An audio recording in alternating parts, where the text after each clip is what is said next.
Bonjour et bienvenue sur ma page Facebook et ma chaîne YouTube Pasteur Célestin Souga. J'ai le plaisir ce matin d'aborder avec vous la deuxième partie de notre message sur la réaction des disciples face à la résurrection de Jésus dans l'évangile selon Luc au chapitre 24. Je rappelle que la semaine dernière, nous avons étudié le silence de Pierre face à l'événement exceptionnel qu'est la résurrection de notre Seigneur et Sauveur Jésus-Christ. Nous avons vu qu'aux premières heures de cette résurrection, il était question de la disparition du corps du Seigneur dans le tombeau et non de la résurrection. À cette nouvelle, nous avons également vu que les femmes qui étaient allées au tombeau ce dimanche-là pleuraient parce qu'elles ne savaient où ils avaient mis le corps du Seigneur. Et nous avons noté que Pierre, choqué par cette mauvaise nouvelle, était parti chez lui sans faire de commentaire, d'après Luc chapitre 24, verset 12. Le message de la semaine dernière, mes bien-aimés, est encore disponible sur ma chaîne YouTube et ma page Facebook.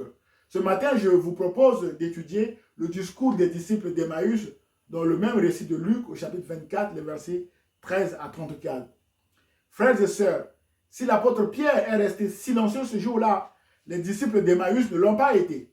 La Bible précise que ce même jour, deux disciples se rendaient à un village appelé Emmaüs, éloigné de Jérusalem d'une douzaine de kilomètres, d'après le verset 13. Ils discutaient ensemble de tout ce qui s'était passé, verset 14. Frères et sœurs, généralement lorsqu'un événement exceptionnel ou inhabituel nous arrive, bien cet événement va faire l'objet de toutes les discussions autour de nous, avec nos proches, avec nos amis, avec notre époux, notre épouse, etc. On peut même parfois de les exaspérer avec nos problèmes ou nos soucis. Au lieu de nous confier à Dieu, mais qu'est-ce que nous faisons? Jour et nuit, nous ressassons ce problème. Nous en discutons de gauche à droite. C'est ce que les disciples d'Emmaüs étaient en train également de faire sur le chemin d'Emmaüs. Et ils vont rencontrer un monsieur qui va faire chemin avec eux sans savoir que ce monsieur était le maître. La Bible précise que pendant qu'ils parlaient et discutaient, Jésus lui-même s'approcha et fit route avec eux. Verset 15. Mais leurs yeux étaient empêchés de le reconnaître. Verset 16. On souligne ce verset, mais leurs yeux étaient empêchés de le reconnaître. Frères et sœurs, nous pouvons remarquer que cette phrase ou ce verset est à la voix passive et nous amène à nous poser la question, leurs yeux étaient empêchés par qui? Si vous répondez à cette question, mes bien-aimés, par Jésus, alors vous affirmez que Jésus a cette capacité ou ce pouvoir de se rapprocher de vous, de marcher avec vous dans vos difficultés, dans votre désespoir, alors même que vous ne le reconnaissez pas, alors même que vous ne le sentez pas, alors même que vous ne le voyez pas. Mais il est là à vos côtés. Mon frère, ma soeur, la bonne nouvelle est que Jésus marche avec vous pendant que vous essayez de discuter de gauche à droite de ce qui vous accable ou de vos soucis, mes bien-aimés dans le Seigneur. Dans ce récit, c'est Jésus lui-même qui s'est approché des disciples d'Emmaüs pour leur poser la question: de quoi parlez-vous en marchant pour avoir l'air si triste? Mon frère, ma soeur, de quoi parlez-vous en ce moment chez vous pour avoir aussi l'air si triste? À cette question de Jésus, l'un des disciples d'Emmaüs, appelé Cléopas, va répondre à Jésus avec une brutalité sans précédent. Il dit ceci: es-tu le seul en ce jour à Jérusalem qui ne sache pas ce qui est arrivé ces jours-ci? D'après le verset 18. Mon frère et ma soeur, parfois la personne qui vient nous secourir ou nous aider dans une situation n'attire pas forcément notre attention. Soit parce que la personne n'est pas habillée comme on veut, ou soit parce que la personne n'a pas la forme physique qu'on pense, etc. C'est peut-être le cas dans ce récit. Ces deux disciples ne savaient pas à qui ils avaient affaire. Or, c'était Jésus, le ressuscité, qui était avec eux et qui marchait avec eux, le maître. Les deux disciples, toujours sans savoir l'identité de la personne qui cheminait avec eux, vont donner à Jésus un long discours suite à la simple question: de quoi parlez-vous? Je cite, verset 19. Ce qui est arrivé à Jésus de Nazareth, qui était un prophète puissant en actes et en parole devant Dieu et devant tout le peuple, et comment les chefs des prêtres et nos magistrats l'ont fait arrêter pour qu'il soit condamné à mort et l'ont crucifié. Verset 21, pardon. une attention particulière à ce verset. Nous espérions que ce serait lui qui délivrerait Israël. Mais, on souligne, mais, avec tout cela, voici déjà le 3e jour que ces événements se sont produits. Luc 24, 19 à 24 nous fait écho de ce discours. Les disciples d'Emmaüs persistent et signent, mes bien-aimés, au verset 24 du même chapitre 24 de Luc, en affirmant que quelques-uns des nôtres sont allés au tombeau et ils ont trouvé les choses comme les femmes l'avaient dit. Mais, on souligne encore, mais, lui, c'est-à-dire Jésus, ils ne l'ont pas vu. Autrement dit, c'est fini pour Israël. C'est fini. Jésus est mort. Où est-il? Où est Dieu? Mon frère, ma soeur, nous venons de voir que le discours de ces deux hommes est long et contrasté. Pourquoi je dis que ce discours est contrasté? Revenons sur notre mais, le mot mais que nous avons souligné précédemment. Mais est une conjonction de coordination qui exprime une opposition, une correction par rapport à ce qui a été dit précédemment, ou encore une idée de rupture par rapport à ce qui a été annoncé précédemment, mes bien-aimés dans le Seigneur. Autrement dit, pour les disciples d'Emmaüs, il est vrai que Jésus est un prophète puissant en actes et en paroles, mais il ne pouvait plus délivrer Israël parce qu'il était tout simplement mort. C'est fini pour Israël, mes bien-aimés dans le Seigneur. En effet, leur attente a volé en éclats après la mort de Jésus, raison pour laquelle ils étaient si tristes en chemin et rentraient chez eux. Pour eux, mes bien-aimés, la délivrance du peuple d'Israël ne devrait pas passer par la mort du Seigneur Jésus-Christ. Mon frère, ma soeur, vous avez peut-être envers Jésus la même attente que les disciples d'Emmaüs ce matin. Et vous êtes peut-être aujourd'hui déçu de Jésus, frustré ou même triste. Et dans votre situation actuelle, vous pouvez même tenter de tenir le même discours que les disciples d'Emmaüs en vous inspirant du verset 21. Nous espérions que ce serait lui qui délivrerait Israël. Mais avec tout cela, voici le 3e jour que ces événements se sont produits, etc. Nous espérions que Jésus nous protégerait dans cette pandémie.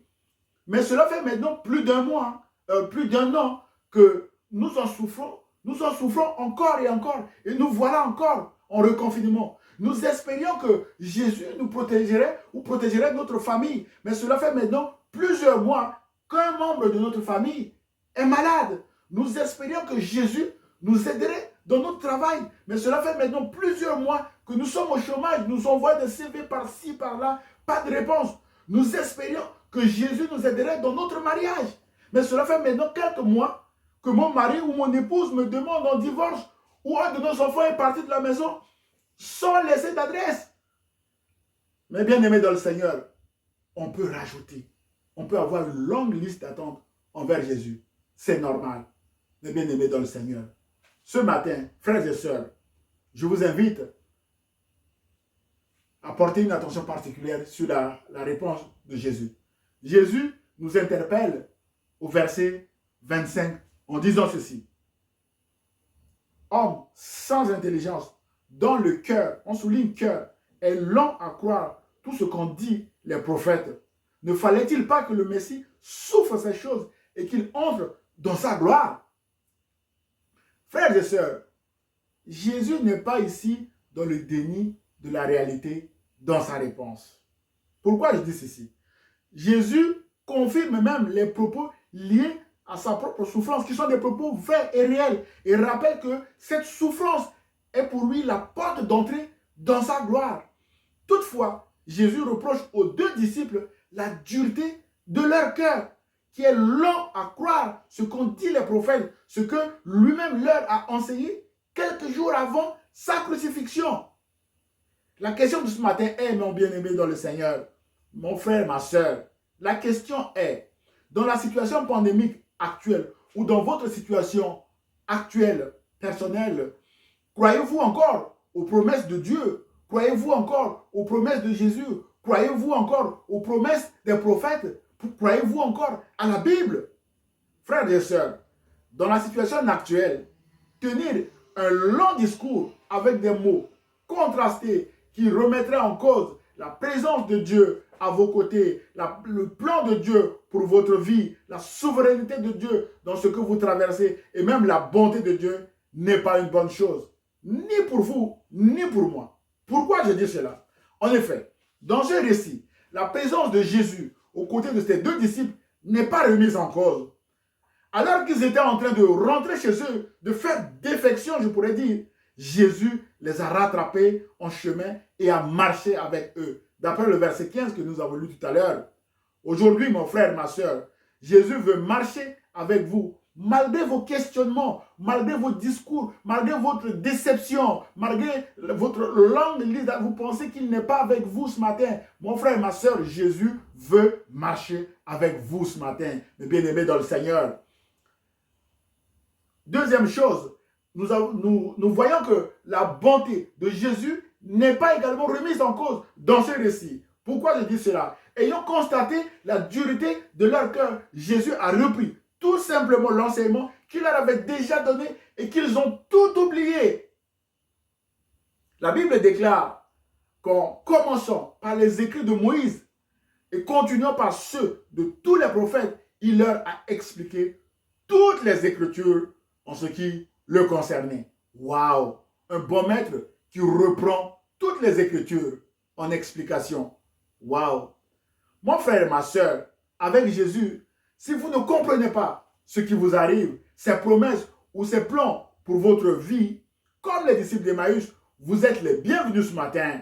Jésus est prêt à refaire tout son enseignement jusqu'à ce que vous compreniez, comme les disciples d'Emmaüs qui se dirent l'un à l'autre après avoir compris. Mais notre cœur ne brûlait-il pas en nous lorsqu'il nous parlait en chemin et nous expliquait les Écritures, d'après le verset 32. Mon frère et ma soeur, votre cœur ne brûle-t-il pas en ce moment pendant que Jésus s'évertue à travers ce message de vous expliquer qu'avec lui, vous ne pouvez pas échouer. Avec lui, il est prêt à vous rattraper et à vous réexpliquer les Saintes Écritures ce matin et à vous rappeler qu'il est à vos côtés, mes bien-aimés dans le Seigneur. Jésus est un bon maître.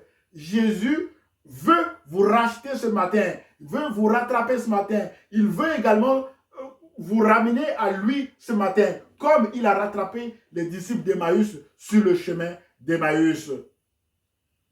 Mais bien aimé dans le Seigneur, dans ce récit également, le plan de Dieu pour son peuple n'a pas changé d'un iota. Ce plan devait passer par la mort et la résurrection du Seigneur Jésus. Même si les disciples d'Emmaüs n'en étaient pas rassurés, Jésus lui-même l'a encore rappelé. Mon frère, ma soeur, le plan de Dieu pour votre vie ne changera pas malgré les circonstances actuelles, malgré ce que vous voyez, malgré les attaques de l'ennemi, les menaces de l'ennemi de votre âme. Mais bien aimés dans le Seigneur, le plan de Dieu ne changera pas. Dieu n'a pas de plan B.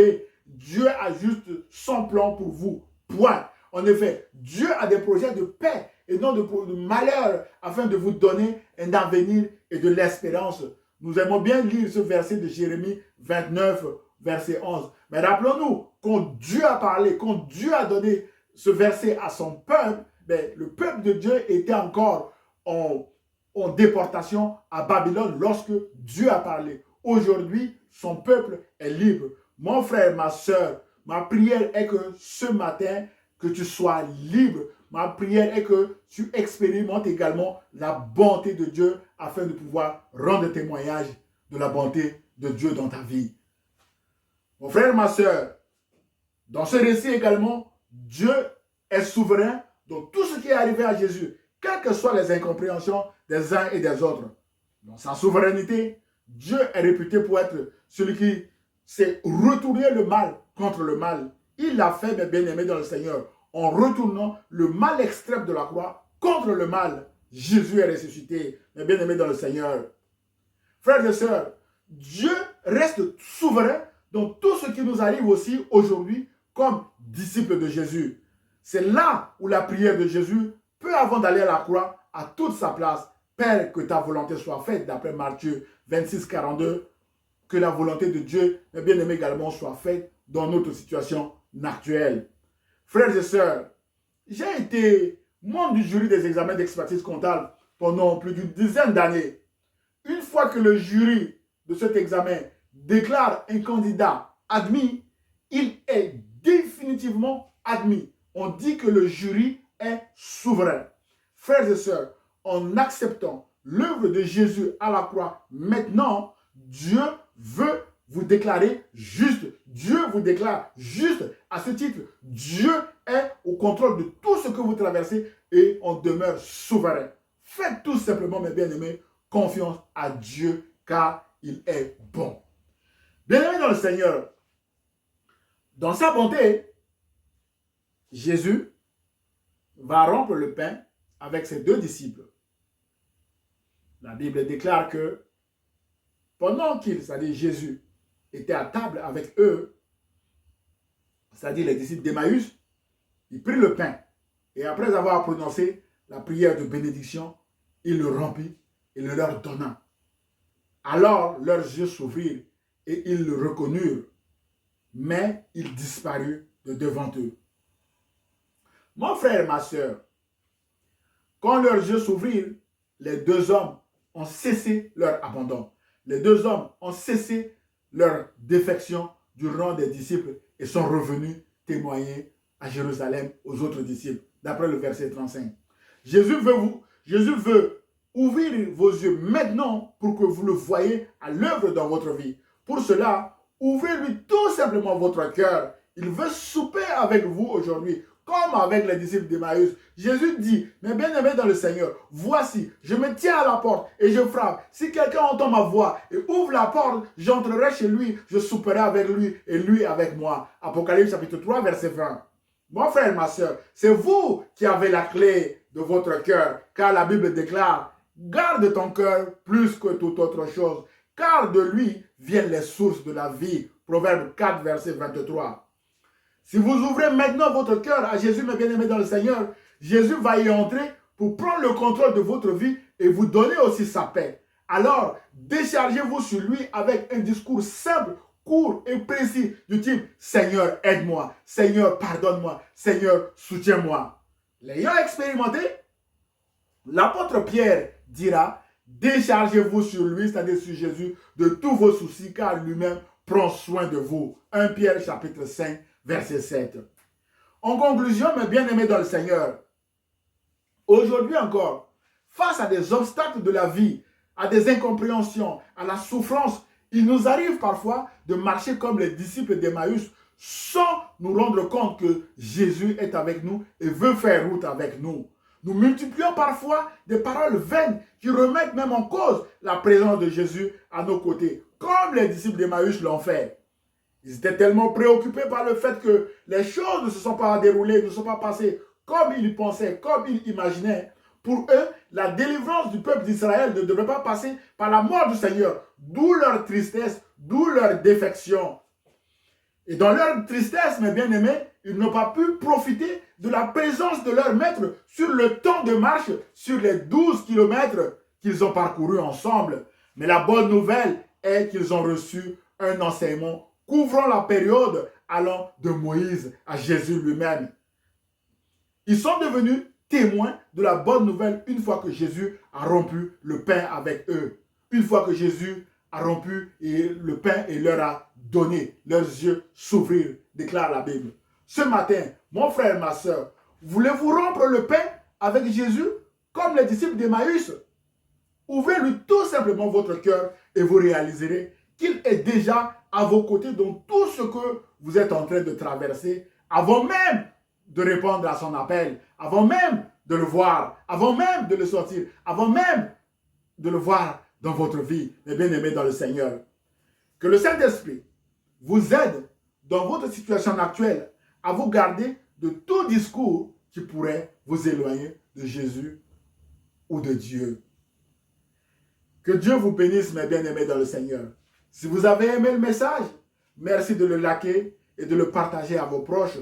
Vous pouvez également m'envoyer un mail d'encouragement ou vos sujets de prière, vos questions ou vos remarques à celestinsouga@gmail.com. J'aurai le plaisir de vous répondre. À dimanche prochain à 10 h sur ma page Facebook ou YouTube. Bon dimanche sous la grâce de Dieu, mes bien-aimés dans le Seigneur. À très bientôt. Au revoir.